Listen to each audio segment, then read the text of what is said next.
할렐루야.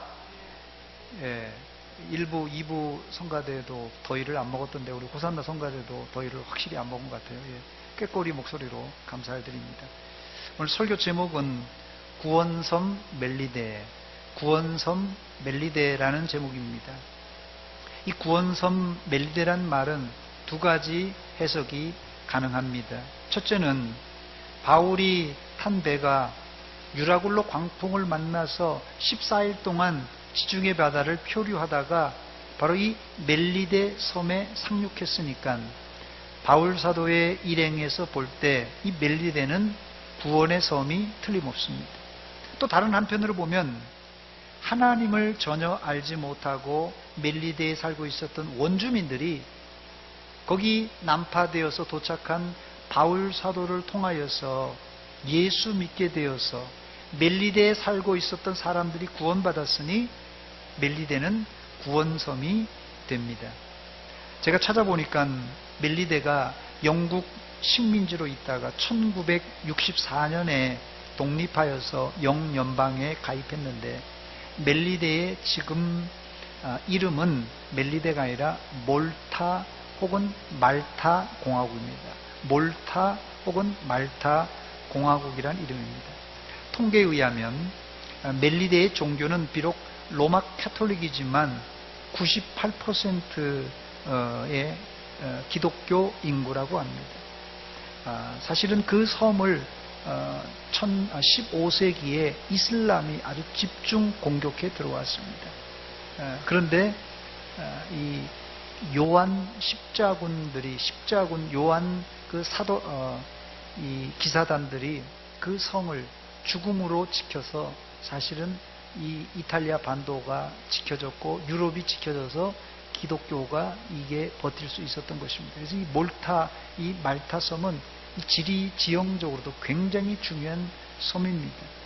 놀라운 사실은 제가 그냥 듣기로는 95%라고 그러는데 인터넷에서 찾아보니까 98%의 기독교 인구라고 합니다. 여러분, 바울이 가기 전까지는 그곳에 아무도 하나님을 알지 못했는데 멜리데에 지금이지만 기독교 인구가 98%가 되었다는 뜻은 멜리데를 구원섬이란 말을 붙여도 무난할 것 같습니다. 그래서 이 설교 제목을 구원섬 멜리데라 이렇게 붙였습니다. 그래서 이 두 가지 의미가 있다는 것을 여러분 염두에 두고 설교를 들으시면 쉽게 이해가 될 것입니다. 첫 번째 살펴볼 것은 바울의 일행에게 있어서 멜리데는 구원섬입니다. 먼저 이 멜리데가 어디 있는지 지도를 보면서 잠깐 제가 설명을 드리도록 하겠습니다. 첫 번째 지도를 한번 보여주시기 바랍니다. 저게 유럽 지도입니다. 제일 위에는 영국이 있고 프랑스가 있고 이탈리아가 있고 이탈리아 반도에 빨간색이 있죠. 빨간색. 거기 말타, 몰타라고 되어 있습니다. 그래서 이탈리아 반도에서 떨어져 나와 있는 이탈리아 반도를 보통 이 서양 장화처럼 생겼다. 이게 긴 붓줄 싣고 장화처럼요. 이렇게 생겼다고 해서 이 긴 장화 밑에 앞에 시실리아 섬이 있고 그 밑에 말타 조그만 섬이 있습니다. 저 섬이 이 시칠리아 섬에서 약 95km가 떨어져 있고요. 저 몰타 섬의 직경이 316 제곱킬로미터라고 그래서 제주도의 약 6분의 1에 해당하는 섬입니다. 제주도의 6분의 1. 어느 정도 크기인지 알겠죠? 그런데 두 번째 사진 한번 보시기 바랍니다. 저게 어떻게 해서 저 몰타로 가게 됐느냐. 예루살렘으로부터 시작해서 터키로 지나서 이 그레데 섬으로 해가지고 저 멜리데에 가게 된 것입니다. 그 다음 사진 한번 보시기 바랍니다. 저게 지금 제가 말했던 밑에 말타라고 써있던 섬, 위에도 이제 코조라는 섬이 있습니다. 이 섬이 두 개인데 하나, 요게 말타, 지금 아까 성경에서 말하는 멜리데라는 섬입니다. 됐습니다. 예. 그런데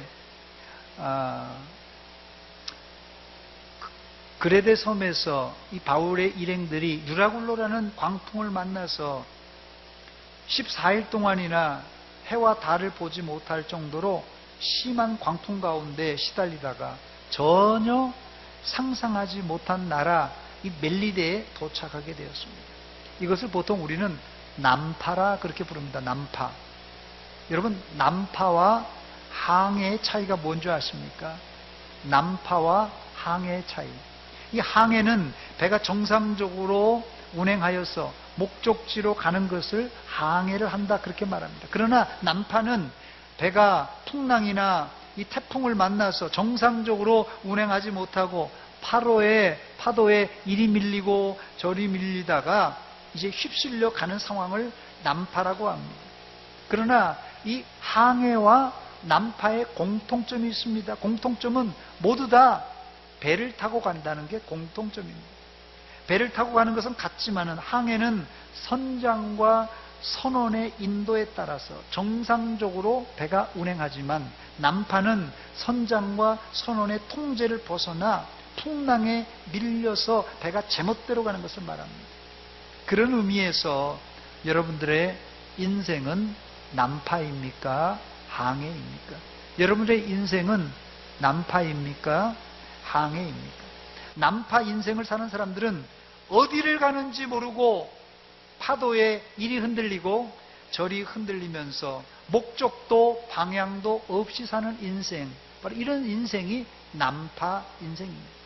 항해 인생은 무엇입니까? 항해 인생은 정확한 목적지가 있고 그 목적지를 향하여서 배의 키를 단단히 잡고 소망의 항구, 목적지를 향하여 가는 것을 말합니다.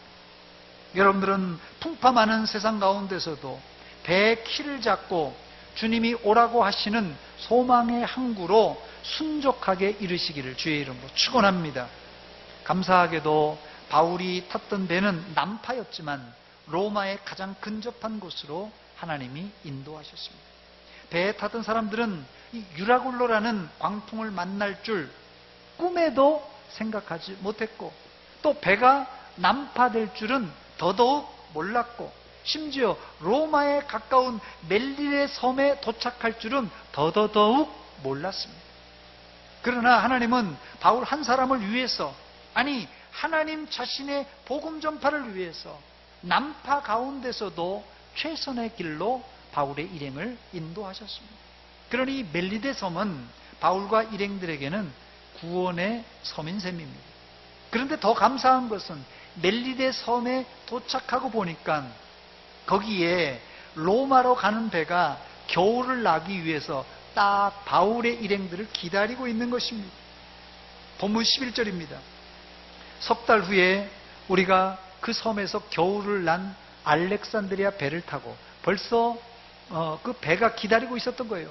알렉산드리아 배를 타고 그 배의 머리 장식은 디오스 구로다라고 되어 있습니다. 난파했지만 왜 바울의 일행이 탄 배가 멜리데까지 밀려왔는지 그 이유를 우리는 하나님이 미리 예비해 놓으신 배를 보고 확실하게 알 수가 있었습니다. 거기에다가 바울의 일행은 멜리데 원주민들에게 극진한 대우를 받습니다. 이 모든 것이 하나님의 여호와 일의 축복이었어요. 사실 유라굴로를 만나는 남파는 바울의 일행에게 최선의 길은 아니었습니다. 아시아에서 겨울을 지내고 바다가 잠잠할 때까지 기다렸다가 왔으면 이런 남파를, 풍랑을 안 만났을 것입니다. 그러나 유라굴로를 만났지만 멜리데까지 밀려온 것이 하나님의 은혜였습니다. 두 번째, 이 멜리데 섬이 구원 섬인 이유는 예수님을 전혀 알지 못한 이 원주민들이 바울의 복음을 듣고 예수를 믿었다는 사실입니다. 지금 시대도 이 멜리데 섬, 이 몰타 공화국은 우리나라와 수교가 되어 있습니다. 그런데 이 몰타 공화국이 우리나라와 수교가 되어 있지만 거의 대한민국 백성들에게서는 이 기억 속에서 없는 나라입니다. 이 자리에 제가 이 몰타나 이 멜리데 섬에 설명드렸습니다만은 이 멜리데나 이 몰타 섬에 가보신 분 있습니까? 저도 못 가봤습니다. 예. 멜리데가 어떻게 생겼는지 제가 사진을 보여주기 전에 알고 있는 분들이 계십니까? 아마 거의 대부분의 한국 사람들이 멜리데나 몰타 공화국을 알지를 못합니다. 그러나 하나님은 지중해 안에 수많은 섬들 중에 특별히 골라 뽑아서 선택하시고 바울 사도를 사용하여서 그들에게 복음을 듣게 하시고 예수 믿는 은혜를 베푸셨습니다. 그래서 멜리데 섬은 구원섬인 동시에 은혜의 섬입니다. 저는 이 설교를 준비하면서 멜리데 섬에 관한 짧은 동영상을 몇 편 보았습니다. 지중해 바다는 어디를 가나 다 멋지고 아름답지만 이 멜리데 섬은 너무 아름답습니다. 그래서 제가 저 혼자 보기에는 너무 아쉬워서 사진을 몇 개 캡처해서 준비했습니다. 사진 한번 보여주시기 바랍니다. 저게 지금 아까 말씀드린 멜리데를 어떻게까지 왔냐 하는 이게 바울 사도의 항해 지도입니다. 그 다음 사진 보여주시기 바랍니다. 그 다음 사진. 자, 저게 몰타의 이 멜리데 섬의 수도 발레타라는 곳입니다. 저게 지금 약간 황혼이 질 때 딱 찍은 건데요. 야경은 더 멋있습니다. 얼마나 아름다운 항구 도시인지 모릅니다. 저게 몰타의 수도입니다. 그 다음 사진 보여주세요. 예, 그 앞에 그 항구입니다. 또 보여주세요. 예, 저렇게 생겼습니다. 또 보여주세요. 예, 큰 이 여객선들이 지금 다니고 있습니다. 또 보여주세요. 자, 저게 이제 발레타의 십자가 성체. 아까 제가 말씀드렸던 저 섬을 이슬람이, 이 페르시아 쪽에 이슬람이 지중해 바다를 건너와서 이탈리아와 이 유럽을 먹으려고 저 섬을 공격했어요. 그때 15세기입니다. 지금부터 한 500년, 600년 전인데요. 이때 저기 이 요한 사제단들이 거기서 머물면서 저 성체를 쌓고 끝까지 버텨서 결국은 유럽이 이슬람에게 먹히지 않은 아주 중요한 곳이 저기 세인트 안젤로 포트라는 항구입니다. 예, 또 하나 보여주시기 바랍니다. 자, 저거는 엠디나라고 해서 저기는 이 섬의 아까 그 항구 도시고요, 수도고 저기는 섬의 가장 중심에 있는 옛 수도라고 합니다. 저게 그 수도가 이제 옮겨져서 항구로 옮겨졌는데 저게 엠디나가 이 보블리오가 살던 그런 나중에 설명드립니다만은 저기 지역입니다. 예, 됐습니다. 자, 그래서 제가 좀 설명은 구원섬 멜리데라는 섬을 말씀을 드렸습니다. 첫 번째는 왜 멜리데가 구원섬이 됐냐? 바울이 파선했다가 거기에 구사일생으로 구원받아서 이 멜리데가 바울의 입장에서 바울의 일행에 있어서 이게 구원섬이 됐고, 그 다음에 멜리데 주민에 있어서 왜 구원섬 멜리데가 됐느냐? 하나님을 알지 못하는 사람이 바울이 거기 난파돼서 거기서 3개월 동안 머물면서 복음을 전한 결과 지금 몇 퍼센트요? 98%가 예수 믿는 놀라운 역사가 일어났습니다. 그래서 멜리데가 구원섬이라고 말씀드렸습니다. 자, 세 번째, 그렇다면 어떻게 멜리데 섬이 구원의 섬이 됐는가? 구체적으로 한번 본문을 통하여 살펴보겠습니다. 본문 1절 말씀입니다. 우리가 구조된 후에 안즉 그 섬은 멜리데더라 그랬습니다. 도착해서 보니까 2절에 비가 오고 날이 쌀쌀했습니다. 이렇게 돼 있어요. 비가 오고 날이 쌀쌀했다. 지중해 바다는 겨울이 되어도 온난해서 얼음이 얼지 않는 온화한 기온입니다. 그러나 따뜻한 이 지중해성 기온에 익숙한 사람들은 이 멜리데 제가 연중 평균 이 겨울철 평균을 보니까 13도에서 15도 사이에 있더라고요. 그러니까 아무리 추워도 13도 밑으로 잘 안 내려간다고 합니다. 그럼 많이 내려가봤자 10도 정도밖에 안 되는데도 겨울에 비가 자주 내리는 그런 기온이라고 합니다. 그래서 13도 이하에 떨어질 때 비가 오면은 지중해에 살고 있는 사람들은 쌀쌀하게 겨울이라 이렇게 느껴진다고 합니다. 그래서 본문에 비가 오고 날이 차다라는 말이 여기 그렇게 기록된 것입니다. 이때가 좋기 11월 말 내지는 12월 초순을 지났을 것입니다. 당시 바울 사도가 배를 타고 죄수의 몸으로 로마로 갈 때가 주후 59년도입니다. 주후 59년도. 그런데 앞장에서 바울 사도가 탄 배가 금식하는 절기 대속죄일이 훨씬 지났다고 했으니까 이 주 59년의 대속죄일은 59년 10월 5일이 대속죄일입니다. 그런데 여기가 금식하는 절기인데요. 금식하는 날이 훨씬 지났다 그러니까 10월 5일보다 훨씬 지난 아마 중순이나 하순에 해당되는 것입니다. 거기서 이제 아시아에서 그레데 섬까지 아마 겨우겨우 왔을 것이에요. 겨우겨우 왔다고 그랬거든요. 근데 그 그레데 섬까지 오긴 왔는데 거기서 이제 그만 유라굴로 태풍을 만나서 거기서 14일 동안 이제 표류를 한 것을 날짜를 이제 계산을 해 보니까 바울의 일행이 멜리데 섬에 도착한 날은 최소 11월 말에서 12월은 되었을 것입니다. 그런데 실제로 더 늦어졌을 가능성도 있는데 그 이유는 제가 이 몰타 나라에 들어가서 그 홈페이지에 보니까 축제일이 있더라고요. 축제일을 보니까 바울 사도가 난파하여서 멜리데 섬에 도착한 것을 기념하여 벌써 2000년이 지났는데도 지금도 매년 성바울 난파 축제라는 것을 열고 있어요. 성바울 난파 축제가 벌써 멜리데 섬에 간 지가 바울이 2000년 전인데 지금도 난파 축제를 하고 있는데 그게 매년 2월 10일 날 난파 축제를 한다고 합니다.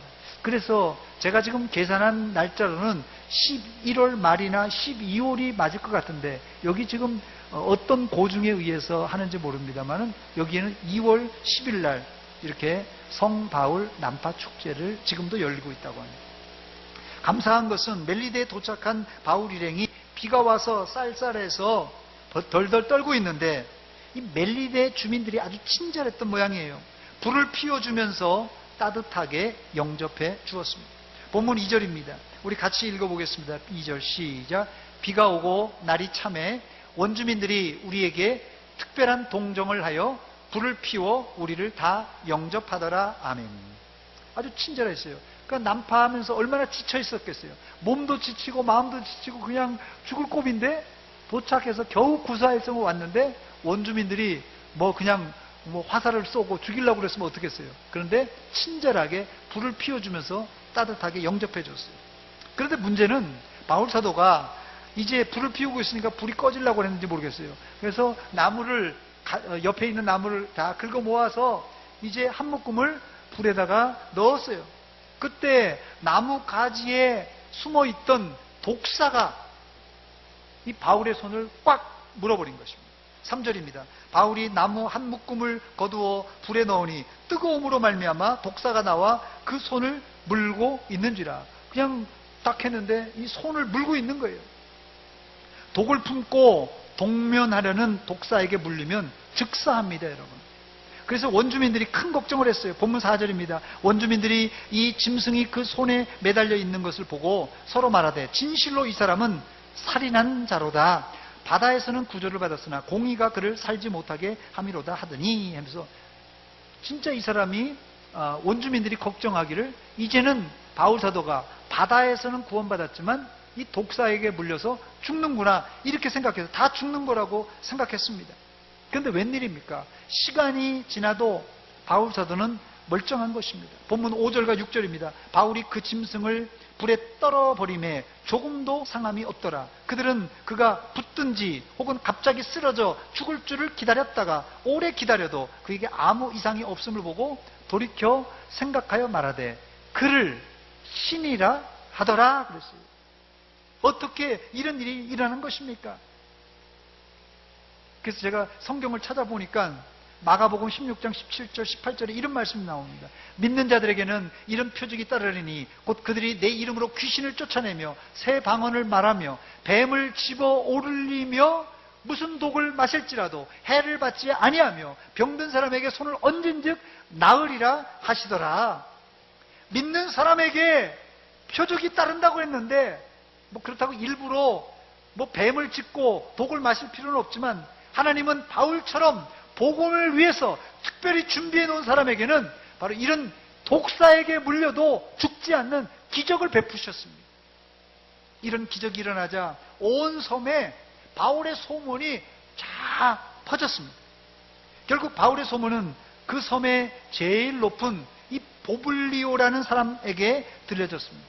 이 보블리오는 그 섬 원주민의 뭐 대장이라고 보통 추장이라고 해석도 합니다만은 전승에 의하면 보블리오는 로마에서 파견된 멜리데 섬을 관할하는 로마 관료였다는 그런 이런 전승이 있습니다.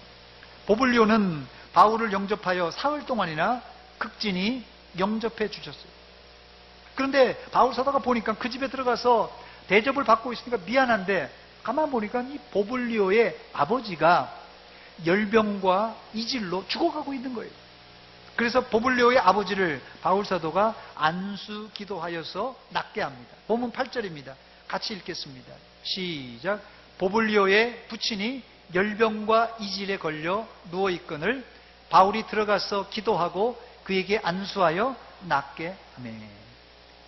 보블리오의 아버지가 여기 뭐에 들렸다고요? 왜 죽어간다고요? 열병과 이질에 걸려 누워있다고 그랬어요. 그래서 바울 사도가 들어가서 낫게 했다고 그랬는데 사도행전을 누가 기록했습니까? 누가 기록했다고요? 누가요? 예, 누가가 기록했죠. 예, 사도행전을 의원 누가가 기록했어요. 자, 그러니까 이 글을 쓰면서 보블리오 아버지가 어떤 질병에 들렸다고요? 열병과 이질에. 이질 걸리면 뭐 제일 특별한 증상이 열이 펄펄 납니다. 그리고 탈수 현상에 계속 설사와 이것 때문에 보통 이게 치사율이 상당히 높습니다. 2000년 전에는 약도 없었어요. 이게 죽는 거예요, 지금. 그래서 정확한 이 병명을 누가 의사였던 누가가 정확하게 여기 열병과 이질이라고 본문에 기록하고 있습니다. 자, 그러자 온 섬에 이제는 처음엔 독사에 물려도 안 죽으니까 소문이 났는데 그 정도 소문이 아니라 이제는 열병과 이질에 걸려서 죽어가는 이 멜리데 섬의 가장 높은 사람, 이 보블리오의 아버지를 고쳤다고 하니까 사람들이 그때부터는 막 몰려오는 거예요. 병든 자들이 막 몰려오기 시작했습니다. 자, 본문 9절입니다. 이러므로 섬 가운데 다른 병든 사람들이 와서 고침을 받고 했어요. 여기서 우리는 예수님의 사역과 비슷한 것을 우리가 발견하게 되는데 예수님도 마찬가지지만 바울 사도의 1차 목적은 병고침이 아닙니다. 1차 목적이 병고침이지만 2차 목적은 복음 전파였어요. 예수님께서도 몰려오는 사람들에게 다 고쳐주면서 사실은 복음 전파를 위해서 병을 치료해 주셨어요. 바울 사도는 자연스럽게 멜리데에서 3개월간 있으면서 환자들을 치료해주고 복음을 전했습니다. 그 결과 멜리데 섬은 로마의 핍박을 받던 3세기경에도 대부분의 사람들이 기독교인이 되었다는 그런 기록이 있습니다. 바울이 떠난 이후 이 로마에 큰 핍박이 있었잖아요. 네로 왕제의 핍박부터 시작해서 10번의 핍박이 있었는데 멜리데에 핍박이 있었죠. 그런데도 핍박 가운데서도 멜리데 성 사람들은 거의 다가 예수 믿었다는 그런 기록이 있다는 것이에요. 전승에 의하면 이 보블리오가 멜리데 섬의 최초 감독이 되었다가 순교했다는 기록이 있습니다. 놀랍지 않습니까? 멜리데의 이 로마 관료로 가장 높은 사람이 바울 사도에 의해서 회심하고 예수 믿고 그가 이 멜리데 섬의 최초 이 감독이 되고 또 핍박을 당하여서 순교까지 했던 사람입니다. 그리고 실제로 멜리데 섬에서 초대교회가 초대교회 이 박해를 피해서 예배드리던 지하 묘지 카타콤이 발견됐다고 그래요. 저는 로마에만 이탈리아만 카타콤이 있는 줄 알았더니 그게 아니라 이 멜리데 섬에도 지하 감옥 같은 지하 묘지 같은 이 카타콤이 발견되었다고 합니다. 그런 걸 볼 때 바울 사도가 뿌린 이 3개월 동안에 뿌린 복음이 보블리오를 통하여서 열매 맺고 그 후대까지 믿음이 전수된 것을 알 수가 있습니다. 이 사실에서 우리는 우연히 바울 사도가 멜리데 섬에 난파되어 온 줄 알았는데 이 난파에는 확실한 하나님의 복음 전파 계획이 있었다는 사실입니다. 신앙생활을 하면서 우리는 때때로 전혀 예상하지 못했던 사건, 사고를 만나게 됩니다. 충격적인 일들을 만나게 됩니다. 하나님, 왜 나에게 이런 시련을 주십니까? 하나님 왜 나에게 이런 일을 만나게 하십니까? 하소연할 때가 한두 번이 아닙니다. 그래서 질병 때문에 난파 인생이 되고, 교통사고 때문에 난파 인생이 되고, 내가 계획했던 대로 가지가 않고 질병 때문에, 사고 때문에, 어려움 때문에 이리 흔들리고 저리 흔들리는 난파 인생이 있다는 것이에요. 그런데 여러분 어떻습니까? 지내놓고 보니까 이 모든 것이 다 하나님의 인도하심과 하나님의 계획이 그 속에 있었다는 것이에요. 바울 사도도 멜리의 섬이 어디 붙었는지 누가 알았고 거기에 도착할 줄 누가 알았어요. 그런데 이리 흔들리고 저리 흔들렸지만 멜리대에 하나님께서 도착하게 하셨어요. 하나님의 계획이었다는 것이에요. 뒤돌아보니까 하나님의 인도하신 이 여러분 난파 인생일지라도 걱정하지 마세요. 설령 여러분의 인생이 이리 흔들리고 저리 흔들리는 난파 인생이 될지라도 걱정하지 마세요. 하나님께서 우리 배의 선장이 되시고 키를 잡고 계시면 염려 걱정 붙들어 매시기 바랍니다. 즐거운 일은 물론 슬프고 괴로운 일까지 다 우리는 지나놓고 보면 아하, 하나님의 은혜였구나, 그걸 알게 되고 고백하게 된다는 사실입니다. 여기서 제가 보블리오 기념 동상을 하나 보여드리겠습니다. 한번 보여주시기 바랍니다. 저게 이제 보블리오가 이제 초대교회, 이 멜리데 섬의 초대 감독이었다고 합니다. 그리고 순교를 당했어요. 또 하나 동상 보여주시기 바랍니다. 저게 이제 아까 말씀드렸던 구수도인데요. 엠디나에 있는 바울 기념교회입니다. 저희를 잘 안 보이실 텐데 저기 부조에 세 사람이 있습니다. 세 사람. 보입니까? 세 사람? 거기 가운데가 바울이에요. 바울인데 보이나 보세요. 여기 보면 여기에 바울의 손에 뭐가 좀 달려있어요. 뭐예요 이게? 뱀입니다. 뱀. 그래서 이 멜리데 섬의 바울의 부조는 항상 이 뱀이 거기, 그게 기적이었으니까요. 그렇게 있다고 합니다. 자, 네 번째 끝으로 바울 사도는 3개월 후에 로마로 떠나게 됩니다. 멜리데 섬에서. 앞서 말씀드린 대로 하나님은 바울 일행을 위해서 로마로 가는 배를 이미 준비해 두고 계셨습니다. 본문 11절입니다. 석 달 후에 우리가 그 섬에서 겨울을 난 알렉산드리아 배를 타고 떠나니 그 배의 머리 장식은 디오스구로라 그랬습니다. 미리 알렉산드리아로부터 딱 와서 겨울을 거기 나면서 정박해 있는 배가 준비되어 있었어요. 바울이 떠날 때 그 배를 타고 떠날 때 사람들이 쓸 것을 배에 실어다 주었습니다. 본문 10절입니다. 같이 읽겠습니다. 10절 시작. 후한 예로 우리를 대접하고 떠날 때에 우리 쓸 것을 배에 실었더라. 아멘. 멜리데 사람들은 바울에게 복음을 듣고 은혜를 받고는 감사할 줄 아는 사람이었어요. 복음을 듣고 은혜를 받고 멜리데 성 사람들은 바울이 3개월 후에 떠나자 아쉬운 마음도 있었고 감사한 마음도, 기쁜 마음을 가지고 바울이 쓸 것을 배에다가 실어 주었습니다. 얼마나 감사한 일입니까? 바울의 일행들이 배를 타고 멜리데를 떠나서 12절에 보니까 수라구사라는 곳으로 가서 사흘간 정박합니다. 이 수라구사에서 사흘 있다가 그 다음에 거기서 레기온으로 가게 됩니다. 레기온에서 그 다음에는 보디올로 도착하게 됩니다. 이 레기온과 보디올은 이미 이탈리아 본토입니다. 사실은 레기온과 보디올은 이 보디올이 어디냐면요, 여러분들이 잘 아는 이 이탈리아의 미항 나폴리에서 아주 가까운 도시입니다. 이 보디올이. 근데 이 보디올에 도착한 이유는 거기에 이제 로마로 향한 고속도로가 뚫려 있었기 때문에 그렇습니다. 보디올에서 바울 사도는 일주일간 믿는 형제들을 만나 함께 지내고는 보디올에서 육지로 이제는 로마로 가게 됩니다.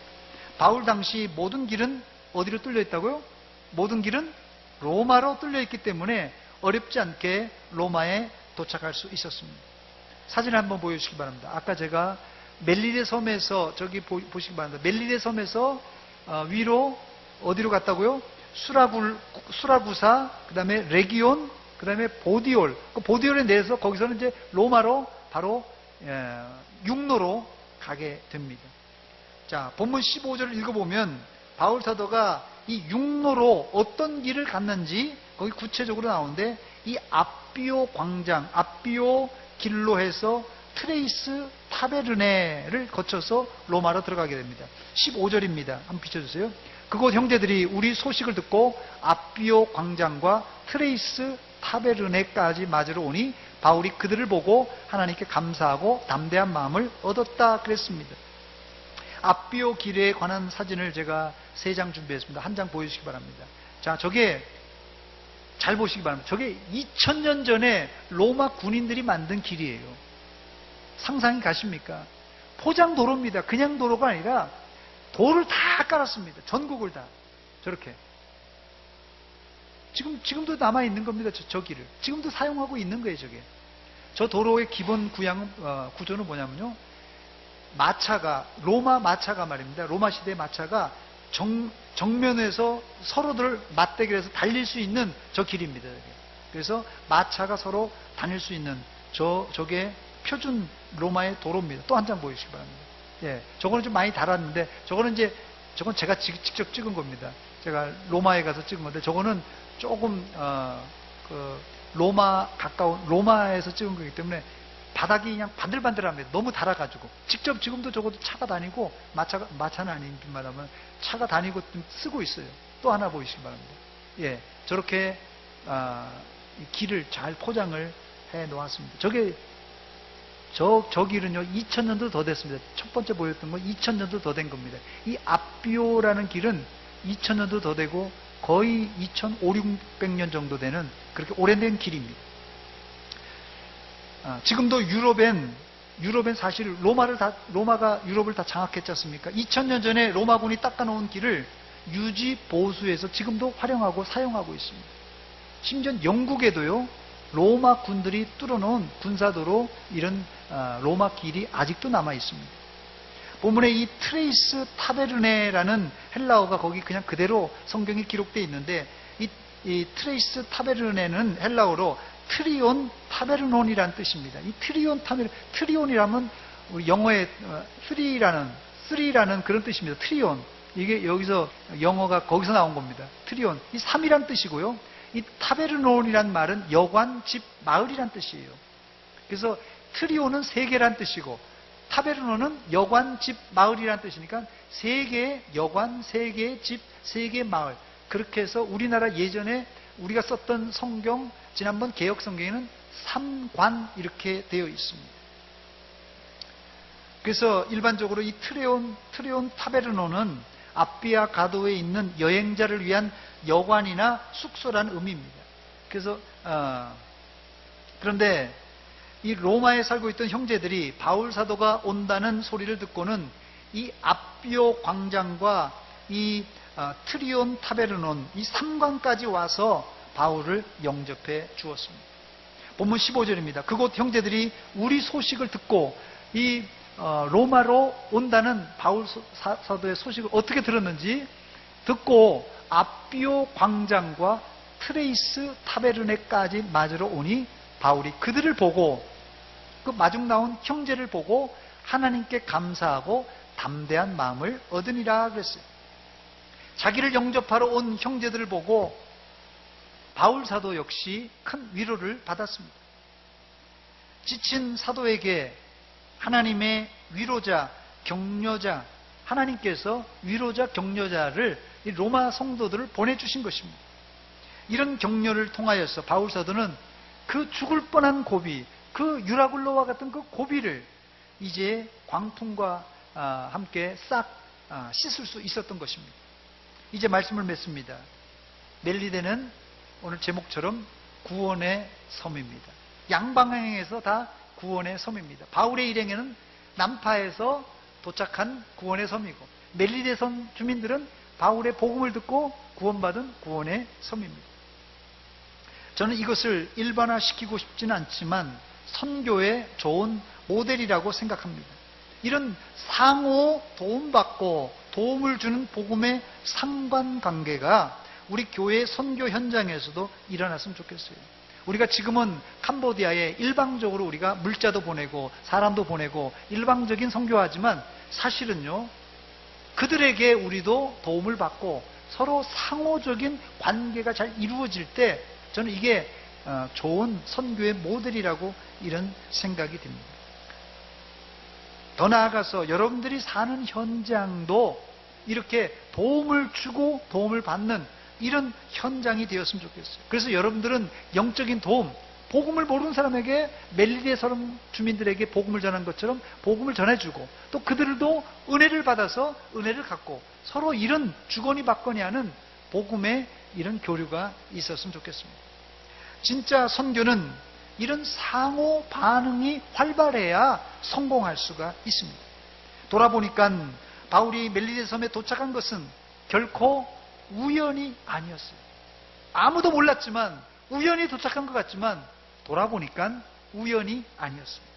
인간의 눈으로 보면 광풍에 휩쓸려 이리저리 표류하다가 간신히 멜리데 섬에 도착한 것 같지만 멜리데는 필연적으로 하나님이 준비해 두신 선교의 현장이었습니다. 사랑하는 여러분, 혹시 지금 여러분이 전혀 생각하지 못한 길을 가고 있습니까? 내 계획은 이렇게 가려고 그러는데 전혀 다른 길을 여러분 가고 있습니까? 여러분들이 혹시 여러분의 궤도에서 벗어난 난파 인생으로 살고 있습니까?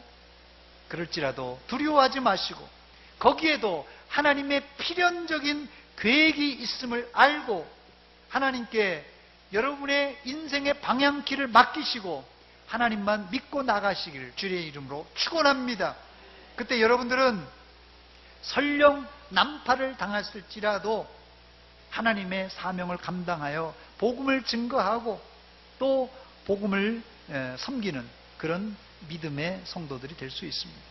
아무쪼록 여러분의 인생이 난파 인생에서 하나님이 항해하시는 그런 온전한 항해하는 인생이 되시기를 주의 이름으로 축원합니다. 기도하겠습니다. 하나님 아버지, 은혜와 사랑 감사드립니다. 이 오후 시간에 저희들에게 말씀으로 도전 주신 하나님, 우리 인생이 풍랑에 이리 밀리고 저리 밀리는 난파 인생으로 살았지만은 이제 우리 모든 인생의 키를 하나님께 맡기고 순종하며 나가는 안전한 항해 인생이 되게 하여 주시옵소서. 또한 이 역사를 통하여서 복음을 전할 수 있는 기회가 되게 하시고 상호 아름다운 교통과 교제가 이루어지게 하여 주시옵소서. 예수님의 이름으로 기도하옵나이다. 아멘.